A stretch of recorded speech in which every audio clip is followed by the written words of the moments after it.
Hello everyone, मैं Rahul advancing ई classes YouTube channel पे आपका स्वागत करता हूं। आज जन्माष्टमी है। जन्माष्टमी के शुभ अवसर पर आप सभी लोगों को मेरी तरफ से जन्माष्टमी की हार्दिक शुभकामनाएं।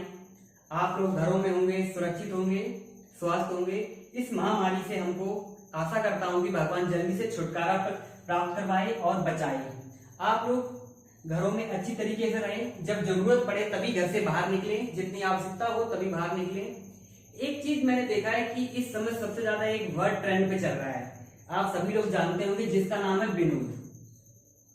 क्या वर्ड ट्रेंड चल रहा है इसमें? विनोद वर्ड नाम का बहुत ज्यादा समाज में ट्रेंड चल रहा है, इंटरनेट पे वायरल हो रहा है। आप लोगों को बताना चाहता हूँ थोड़ा मैं भी कि विनोद क्या है, विनोद शब्द कहाँ है, क्या मतलब है। अगर मैं एक चीज बताऊं पहले, विनोद एक संस्कृत वर्ड है। विनोद क्या है? एक संस्कृत वर्ड है। आपको बता देता हूं, विनोद का मतलब है, विनोद का अर्थ एक संस्कृत मतलब है कि खुशी उल्लास। विनोद का हिंदी वर्ड देखा जाए संस्कृत वर्ड से ये लिंक है और इसका हिंदी मतलब होता है खुशी और उल्लास। आप लोगों को एक चीज बताना चाहता हूं कि इस नाम जैसी चीजों को, वाया किस्म की चीजों को लोग ज्यादा वायरल कर देते हैं, ट्रेंड में पहुंचा देते हैं। मतलब इसका कोई अर्थ नहीं, कोई लेना देना नहीं, तब भी मैं फालतू में इंटरनेट पे वायरल हो रहा है। एक विद्वान ने ठीक ही कहा है कि अगर पुस्तकों को एक हम लोग रोड पे लेके आ जाएं, किताबों को रोड पे लेके आ जाएं और जूतों, चप्पल को, सैंडल्स को हम चार दीवारी के अंदर, शीशे के अंदर पैक कर दें बेचने के लिए, तो समझ जाइए उस समय उस इंसान को, उन लोगों को ज्ञान की ज्यादा जरूरत नहीं है, इन बाह्य चीजों की, किस्म की चीजों की जरूरत है। तो इसी आधार पर मैं बताना चाहता हूं कि शिक्षा, एक ज्ञान बहुत ही जरूरी है हमारे आज की डेट में। देखा जाए समाज में सबसे ज्यादा हमें इन नाम की कोई जरूरत नहीं है। जो लोग ये वायरल कर रहे हैं मेरे हिसाब से वो सब गलत है, उनको ज्ञान की जरूरत है। और जो लोग विनोद जैसे शब्द को वायरल कर रहे हैं, मैं तो ये कहूंगा कि विनोद की तो जरूरत है नहीं, तो उन लोगों को किस चीज की जरूरत है भाई? क्या वायरल? जूते चप्पल तो हमारे शोरूम में रहते हैं, चप्पल वगैरह देखिए आप, सैंडल देखिए शोरूम में अच्छे खासे शीशे के पैक करके बेचा जाता है। फुटपाथ पे जाइए आप, रोड के किनारे आपको स्टॉल मिल जाएंगे बुक्स वगैरह के, तो उनको उसी चीज की जरूरत है। बट क्या है, आजकल देखा जाए समाज में इन नाम की जरूरत है। तो जो लोग ये विनोद वर्ड वायरल कर रहे हैं, इंटरनेट पे ट्रेंड पहुंचा रहे हैं, तो मेरे हिसाब से, अकॉर्डिंग टू मी देखा जाए तो क्या इन लोगों को जो वायरल कर रहे हैं उनको क्या जरूरत है भाई? जूतों चप्पलों की? भाई जूतों और किसकी जरूरत है? चप्पल की। क्योंकि अगर ये लोग शोरूम ये रख रहे हैं तो उन लोगों को ये जरूरत है। तो मैं यही कहूंगा, चप्पल, सॉरी,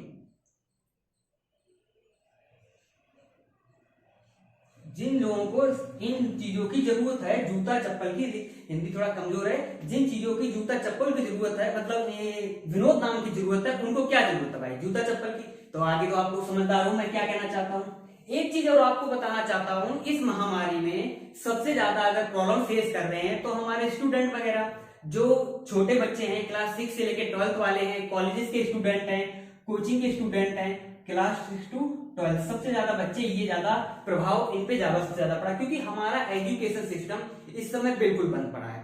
तो हमें कोशिश क्या करनी चाहिए कि हमें अपने छोटे बच्चों को, जो क्लास 6, 7, 8, 9 के हैं, इनको एजुकेशन बेटर से बेटर दी जाए और बेसिक पे ध्यान दिया जाए। मेरा ये, अकॉर्डिंग टू मेरा ये मानना है कि जिस बच्चे का बेस अच्छा होगा, जिस बच्चे का बेस अच्छा होगा, अभी हम इस वर्ड पे भी आते हैं, इसकी भी आपको आयु बताएंगे, ये कौन है विनोद, यही बताएंगे, और इसकी एज क्या है आपको यही बताएंगे आज, कि एज क्या है विनोद की, आयु क्या है, इसके बारे में भी आपको एक्सप्लेन करेंगे। उससे पहले आपको हम थोड़ा एजुकेशन सिस्टम पे आते हैं, पढ़ाई क्या है, कैसे क्या करना चाहिए। देखो, हमें सबसे ज्यादा बच्चों की बेस पे ध्यान देना चाहिए। अगर बच्चे का बेस अच्छा है समाज में, तो वो कहीं भी कुछ भी कर ले जाएगा। कोई भी क्वेश्चन अगर उसको प्रॉब्लम होगी तो कर ले जाएगा। अगर मान लो सपोर्ट दैट उसको 1 to 3 का ही ज्ञान ना हो, उसको डायरेक्ट आप टेबल के बारे में पूछ लीजिए, एक्स वाई के बारे में ज्ञान हो तो उसको लीनियर इक्वेशन के बारे में पूछ लीजिए, तो नहीं बता पाएगा। तो मैं भी एक मैथ का स्टूडेंट, साइंस का स्टूडेंट हूं, तो उसकी नजर से मैं तो देखो भाई साइंस की नजर से देखता हूँ, कोई भी चीज एनालिसिस करता हूँ और मैथ की नजर से सॉल्व करता हूँ एक्स वाई मान के। तो मैं यही कहना चाहता हूँ कि ज्यादा बच्चों का मैथ पे बेस अच्छा होना चाहिए। अगर आपका बेस किसी भी सब्जेक्ट पे, मैं मैथ नहीं कहना चाहता हूँ पार्टिकुलर, किसी भी सब्जेक्ट पे अगर आपका बेस अच्छा है, अगर आपका बेस अच्छा है, आपने बेसिक स्टडी अगर अच्छी कर रखी है, तो आप कोई भी टफ से टफ क्वेश्चन आ जाए, जितना भी हार्ड क्वेश्चन आ जाए, आप आराम से सॉल्व कर लोगे। तो किसी भी बच्चे को अगर अच्छे नंबर लाने हैं तो बेसिक पे आपको ध्यान देना पड़ेगा। आपको किस पे ध्यान देना पड़ेगा? बेसिक। अगर जो 95 90 to 95% अचीव करते हैं, उन लोगों से मिलिए। वो ज्यादातर उनको छोटी छोटी चीजों का भी ज्ञान अच्छा होता है। मैं भी भाई मैथ का स्टूडेंट, इस वजह से मैं जो भी एग्जाम देता हूँ मैथ कोशिश करता हूँ 90% 95% सॉल्व करने, क्योंकि मेरा बेस अच्छा है। जो मुझे ऑफलाइन या वैसे जानते हैं वो सब जानते हैं कि मतलब बेसिक बहुत जरूरी है। बेस मेरा अच्छा है, इसलिए मैं मैथ में स्कोर अच्छा कर लेता हूँ। उसी हिसाब से कुछ बच्चे जो अच्छे होते पढ़ने में, ठीक है देखो मार्किंग अपनी जगह है भाई, नंबर लाना अच्छी बात है, अच्छे नंबर आते हैं तो अच्छी बात, बट ज्ञान जरूरी है। हमको नॉलेज होनी बहुत जरूरी है। हमें अगर नॉलेज होगी ना तो नॉलेज कभी हमारी बेकार नहीं जाती है। नॉलेज हमारी कभी बेकार नहीं जाती। हमें नॉलेज पे अच्छा खासा पकड़ होना चाहिए। नॉलेज आपकी अच्छी होगी तो आपको कोई भी हरा नहीं सकता। देखिए कोई भी आपके सबसे इस समय हमारा चर्चित एग्जाम है, सबसे टफ एग्जाम माना जाता है यूपीएससी जो कराती है, आईएएस आईपीएस का एग्जाम है, पीसीएस ले लीजिए। वो लोग क्या करते हैं, जितने भी प्रतियोगी भाई हमारे होते हैं, सीनियर्स होते हैं, वो लोग क्या करते हैं, अपना बेस मजबूत करते हैं। उसके लिए वो क्या प्रेफर करते हैं, वो खुद बोलते हैं कि क्लास 6 to 12 की एनसीईआरटी पढ़िए, एनसीईआरटी पे आप अच्छी पकड़ करिए। मतलब वो उनका खुद का कहना है कि अगर आपका बेस अच्छा होगा तो प्राइवेट पब्लिकेशन की बुक्स आप अच्छे से तैयार करने के बाद आप क्रैक कर सकते हो एग्जाम को। इसीलिए आपको बच्चे को समय से जगाना होगा। अब बच्चे आजकल के देखो सब समझदार है, 6 तक क्लास तक आते आते उनको ये समझ हो जाती है कि हमें विरोध नाम की वर्ड की जरूरत है, कि हमें हमको अच्छी तरीके स्टडी, अच्छी एजुकेशन की जरूरत है। वो समय आने आने तक उस बच्चे को अच्छा खासा ज्ञान हो जाता है कि हमें एक अच्छी एजुकेशन की जरूरत है, तभी इस हम सोसाइटी में, इस हम वातावरण में सर्वाइव कर पाएंगे। अन्यथा उस प्रॉब्लम काफी उसको फेस होनी पड़ती बाद में, जैसे वो 12 करता है, ग्रेजुएशन करता है, उसके बाद काफी उसको प्रॉब्लम होती है। बट एक चीज और बताना चाहता हूं कि आपको पढ़ाई में कभी भी हार नहीं माननी चाहिए। कंसिस्टेंसी के साथ आप लगे रहिए, आज नहीं कल तो आपको सफलता मिलेगी। सबसे जरूरी ये है कि हम कब और कहां क्या पढ़ते हैं। हमको हमेशा कुछ नया चीज करने की कोशिश करना चाहिए, नई चीज सीखने की कोशिश करनी चाहिए। हमें ज्यादा लर्न, देखो एक चीज हमेशा याद रखना आप लोग कि रटने की वजह से आपको क्या है, सीखना, रटना, पढ़ना, याद करना सब चीज अच्छा है। बट मैं एनालाइज जो करता हूं, मेरे समझ जो आता है अकॉर्डिंग, बहुत टीचर जो अच्छे अच्छे टीचर है वो भी आपको क्या कहेंगे कि आपको समझना चाहिए। आपको क्या करना चाहिए, समझना चाहिए, चीजों को समझना चाहिए।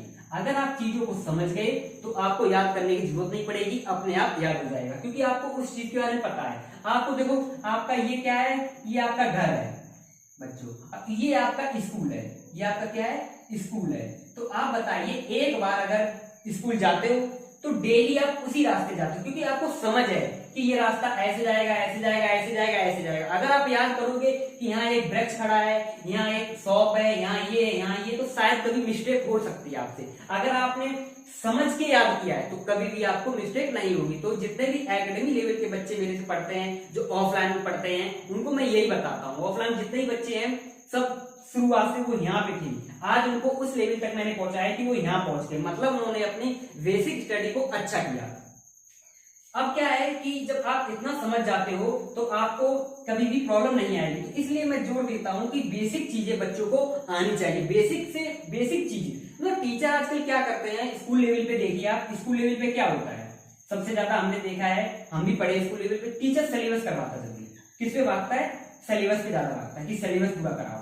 और कोई भी चैप्टर आया, कोई नया चैप्टर उसको मिला, चैप्टर नंबर 1 है, चैप्टर नंबर जैसे 1 है, तो वो क्या करेगा, एकदम चैप्टर नंबर 1 के शुरुआत करेगा, एकदम क्वेश्चंस करवाना शुरू कर देता है कि बच्चों ये देखो एक्सरसाइज 1 है, इसका ये क्वेश्चन है, इसको सॉल्व करते हैं, ऐसे होगा। बट मैं क्या करता हूं, या अच्छे टीचर क्या करते हैं, उस चैप्टर के बारे में बताते हैं कि ये चैप्टर आपका है, इस चैप्टर का क्या यूज है, इस चैप्टर का क्यों हम पढ़ रहे हैं और इसको पढ़ने से हमें क्या फायदा होगा। उसको पहले पूरा वो जो चैप्टर के बारे में अंदर है उसको वो अच्छे तरीके से शुरुआत में एक्सप्लेन कर देते हैं। जब शुरुआत में आप एक्सप्लेन कर दोगे, छोटी छोटी चीजें भी आप बता दोगे बच्चों को, तो उनको क्वेश्चन करने में प्रॉब्लम नहीं आएगी।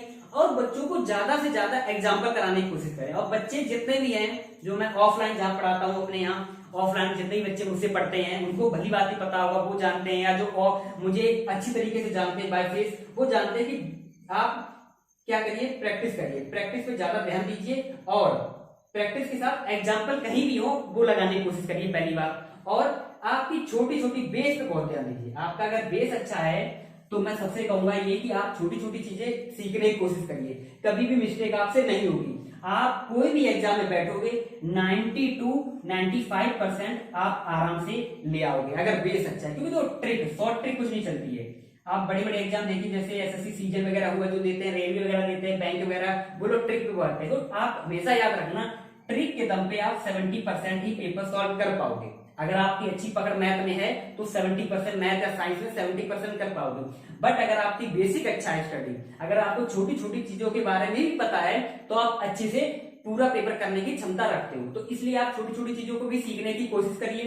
चलिए हम बताते हैं जो सबसे ज्यादा ट्रेंड वर्ड है विनोद, इसकी आयु क्या है, इसके बारे में मुझे कैसे पता चला, इसको भी हम एक्सप्लेन करने की कोशिश करते हैं। वैसे मैं ज्यादा पढ़ाने की कोशिश करता हूँ, आज थोड़ा बताना था कि ग्रोथ का जो वर्ड है ट्रेंड हो रहा है, तो एजुकेशन को हमें, अच्छा कोई भी देखिए आप जो पढ़ाई से रिलेटेड है, स्टडी से रिलेटेड है, उनको वीडियो को वायरल होने में टाइम लगता है, वो इतनी जल्दी वायरल नहीं हो पाते। बट उठ पटांग वर्ड देखिए आपको एकदम वायरल हो जाते हैं, जिसका कोई अर्थ नहीं होता है। नेट पे देखा जाए, इंटरनेट पे देखा जाए, उनका कोई मतलब नहीं, बट ऐसे ही मजे में लोग, तो उनको क्या चाहिए, उनको इसी मजा आता है। आप एजुकेशन की फील्ड देखिए, कोई मतलब नहीं उनको है। चलिए ठीक, हम बताते हैं कि ये विनोद कहाँ से वर्ड आया, क्या इसकी उम्र है, इसके बारे में हम आपको बताना चाहते हैं। कुछ क्वेश्चंस लेते हैं उसके आधार पे, क्योंकि भाई मैं तो मैथ का स्टूडेंट हूँ, तो मैथ के आधार पे मैं आपको समझा सकता हूँ कि विनोद की क्या उम्र है। चलिए हम एनसीईआरटी बुक्स या प्राइवेट बुक्स में आरडी शर्मा आपको क्वेश्चन मिलेगा, सॉल्व करने की कोशिश करते हैं कि विनोद क्या है, विनोद कौन है। चलिए लेट स्टार्ट। मार्कर चेंज करता हूं।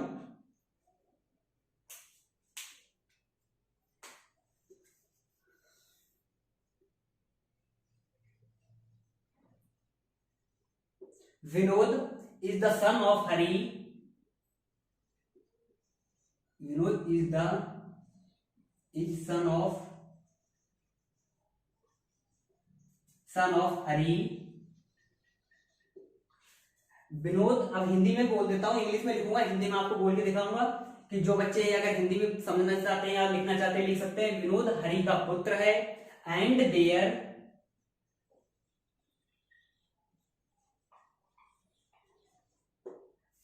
their age are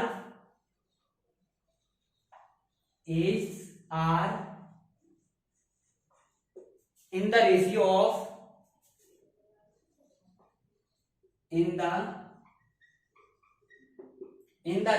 of 5:7। अभी सब हिंदी बताएंगे। उसके बाद 4 years later,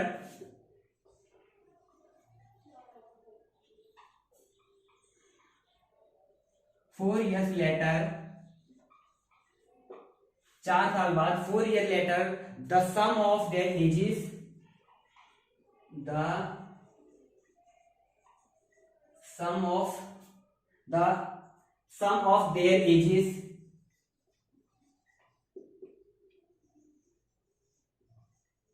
are 56। फिर पूछा गया है किसका, हमें क्या पता करना था, विनोद की एज, क्योंकि विनोद ज्यादा ट्रेंड चला, तो फिर क्या पूछा है कि find the age of Vinod, find the age of Vinod. अब हिंदी बताने की कोशिश करता हूं कि Vinod is the son of Hari, Vinod कौन है, सर हरि का पुत्र है, एंड देयर एजेस आर, और उनकी उम्र का जो अनुपात दिया है, रेशियो दिया है 5:7। उसके बाद बोला है 4 years later, 4 साल बाद, the sum of their ages, 4 साल बाद उनकी उम्र का योग, सम मतलब होता है योग, ऐड करना, सम ऑफ देयर एजेस आर 56 हो जाता है। 4 साल बाद उनकी उम्र का योग 56 होता है, 56 होता। पूछा है find the age of Vinod, कि विनोद की एज क्या है, विनोद की उम्र क्या है, ये बताना है। इसमें हमें विनोद की उम्र पता करना है। चलिए आगे करते हैं हम लोग क्वेश्चंस को कि कैसे इसको सॉल्व करेंगे, विनोद की उम्र कैसे निकालेंगे। आसान से आसान शब्दों में समझाने की कोशिश करता हूं। देखो लेट करना पड़ेगा, क्योंकि तो रेशियो है ना, तो हम यहाँ लेट करते हैं कि प्रेजेंट मतलब वर्तमान में क्या उम्र है दोनों की। तो करते हैं सॉल्यूशन है ये,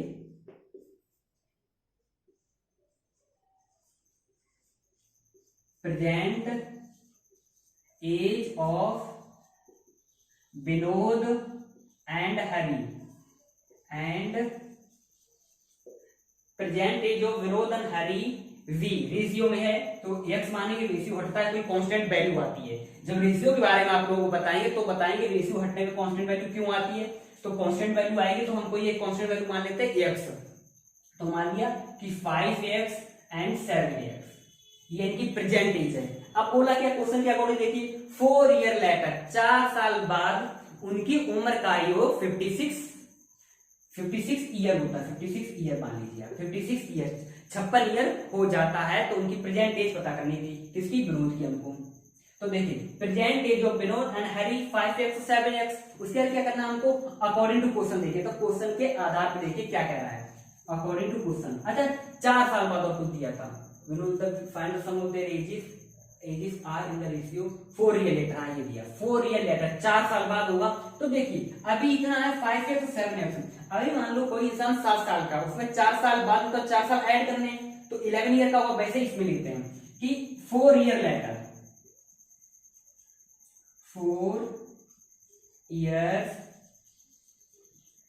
4 साल बाद तो क्या होगा, 4 साल बाद दोनों में जुड़ेगा 5x + 4 जुड़ जाएगा। 4 साल बाद इसकी उम्र ये हो जाएगी विनोद की, और हरी की उम्र कितनी होगी 7x + 4। अब समझ आइए 4 ने क्यों जोड़ा है, क्योंकि 4 साल बाद बता रहा है कि ये हो जाएगी। अब अकॉर्डिंग टू क्वेश्चन देखते हैं, शॉर्ट में लिखते हैं अकॉर्डिंग टू क्वेश्चन क्या कह रहा है कि 4 साल वो इतने वर्ष के हो जाते हैं, मतलब ये और ये इनका योग, इनका सम लिखा है the sum of their ages, इनकी एजेस का सम 56 होता है। तो 4 साल बाद विनोद इतने का है, हरी इतने का है, इन दोनों का योग, इन दोनों का सम 56 आता है। तो इन दोनों का सम करते हैं तो लिखते हैं यहाँ पे according to question 5x + 4 bracket में ले लेते हैं प्लस, क्योंकि योग बोला, योग के लिए सम के लिए प्लस आता है 7x + 4। अब ये कितने के हो जाते हैं 56 के हो जाते हैं। ये क्वेश्चन हमारा कह रहा था। इसको सॉल्व करते हैं, ब्रैकेट खोलते हैं 5x + 4 + 7x + 4 = 56। अगर ब्रैकेट यहां माइनस होता तो साइन चेंज होता। मैं कल जो लीनियर इक्वेशन पढ़ा रहा हूं उसमें पहले आपको बता दिया था ब्रैकेट जब साइन होता तो अंदर जाके चेंज होता, बट प्लस है तो plus plus plus plus plus plus ही रहेगा, इसलिए कोई इफेक्ट नहीं पड़ता है। 5x 7x यहां से निकल के आए, कितना हो जाए 12x, 4 और 4 8 = 56। अब ये यहां से आगे देखेंगे 4x = 56, x की वैल्यू निकल गई, ये -8 इधर जाएगा, माइनस हो जाएगा 8।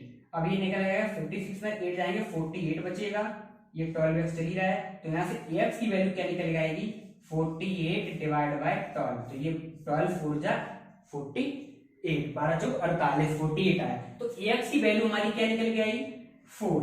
अब देखिए ये 4x की वैल्यू निकल गई, हमको विनोद की एज निकालनी है। क्या ये लिखा है, विनोद की एज निकालनी है। देखिए विनोद था क्या 5x तक, प्रेजेंट में, वर्तमान में क्या था 5x तक। इधर देखिए विनोद प्रेजेंट में कितना था 5x साल का था, ईयर का था। अब जो x की वैल्यू है यहाँ उठा के रख देते हैं। मैंने कल बताया था जब कांस्टेंट और वेरिएबल टर्मों के बीच में मल्टीप्लाई का साइन है, तो यहाँ लेते हैं 5 × x की वैल्यू क्या आई थी, निकल के 4 निकल गई। अब यहाँ रखते हैं 4, कितने साल का होगा 20 ईयर। तो आज आप लोगों को बताने की कोशिश करी जो ट्रेंड चल रहा है इस समय विनोद के बारे में, तो विनोद कितने साल का है 20 साल का है, 20 साल का है, इसीलिए वो ज्यादा शायद इंटरनेट में वायरल हो रहा है 20 साल का है। तो ये मैंने बताने की कोशिश करी कि विनोद की उम्र प्रेजेंट टाइम में कितनी है।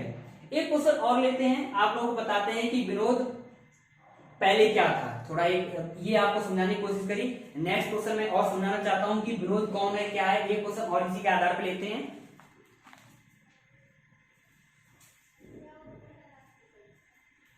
देखिए एक क्वेश्चन लेने का मतलब ये है कि ज्यादा लंबा वीडियो हो जाएगा, इसलिए मैंने आज यहीं तक रखा है कि विनोद की उम्र बताइए। नेक्स्ट में आपको क्वेश्चन में मिलेगा कि विनोद क्या है, मतलब मैं टोटली क्या मैथ पढ़ाना चाहता हूँ, मैथ बच्चों को बेसिक से बेसिक चीजें बताना चाहता हूँ। तो आज मैंने आपको ये बता दिया क्वेश्चन, कल एक और बताएंगे क्वेश्चन, उसके बाद आपको ज्यादा क्वेश्चन लीनियर इक्वेशन के जो आपके होते हैं क्लास 7th 8th 9th में कोई भी पढ़ सकता है। ये क्वेश्चन हर जगह आते हैं, कंपटीशन क्लास में भी आते हैं, एकेडमिक क्लास में भी आते हैं, हर जगह आते हैं। इसलिए कल मैं जो पढ़ाऊंगा आप लोगों ने नोट कर लिया, कोई प्रॉब्लम मुझसे पूछ सकता है, कमेंट कर सकता है।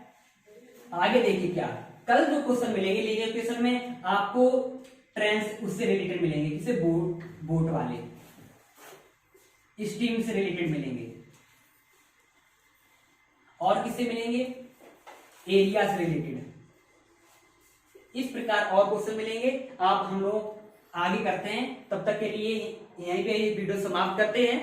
और विनोद की आज हमने आयु बताई है, क्या है आयु इसकी, क्या है उम्र।